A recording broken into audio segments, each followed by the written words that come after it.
প্রায় 5 বছরের কাছাকাছি হলো আমার এই ফার্মটি, কিন্তু আমি এই ফার্মটি কেন বন্ধ করে দিলাম সেই সম্বন্ধে বিস্তারিত আজকে একটু আলোচনা করি।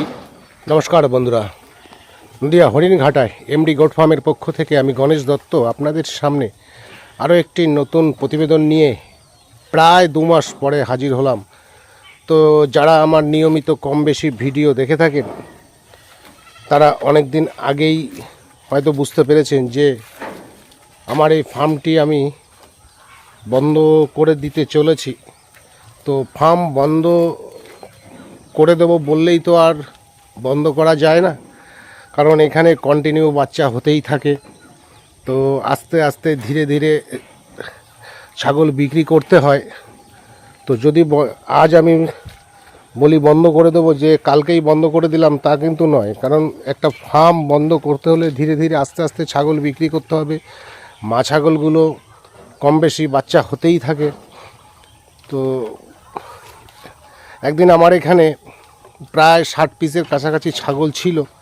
আজকে আমার এখানে মাত্র 20 পিস ছাগল আছে, কিন্তু মা ছাগলের সংখ্যা বলতে গেলে একদমই নেই। মাত্র 2 পিস মা ছাগল আছে, আর সমস্ত মা ছাগলগুলো কিন্তু আমি বিক্রি করে দিয়েছি। তো বন্ধুরা, ছাগলের ফার্ম করেছিলাম একটু শখের বশেই। তো সেখানে প্রায় 5 বছর হতে আসলো। 5 বছরে ছাগলের ফার্ম থেকে অনেক কিছুই শিখেছি। তো অর্থ যে উপার্জন, সেই অর্থ উপার্জনও কিন্তু অনেক করেছি। লাভ হয়েছে, ফার্মে প্রচুর টাকা ইনকাম হয়েছে, কিন্তু তার সত্ত্বেও ছাগলের ফার্মটা বন্ধ করে দিলাম। কারণ একটা ফার্ম করতে গেলে 24 ঘন্টাই কিন্তু আপনাকে কম বেশি এইখানে নজর রাখতে হয়, ডিউটি করতে হয়। এবং এই যে গরম বা বর্ষা, যে একটা খাটনি, যে একটা পরিশ্রম, আমার একার পক্ষে কিন্তু সম্ভব ছিল না।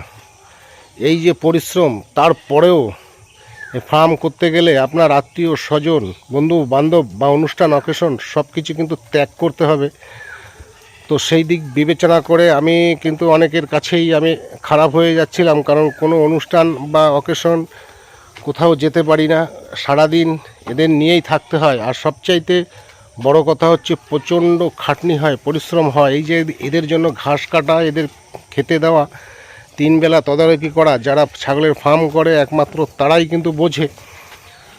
তাই লাভ করা সত্ত্বেও এই ছাগলের ফার্মটি কিন্তু আমি বন্ধ করে দিতে চলেছি। আমার হয়তো আর 3-4 মাস থাকবে। তো যদি আজকের এই ভিডিওটা ভালো লেগে থাকে অবশ্যই লাইক কমেন্ট করবেন। অনেকেই কমেন্ট করে বলেন দাদা যে কেন ভিডিও ছাড়েন না। তো ওর জন্যই আজকে এই ভিডিওটা ছাড়লাম।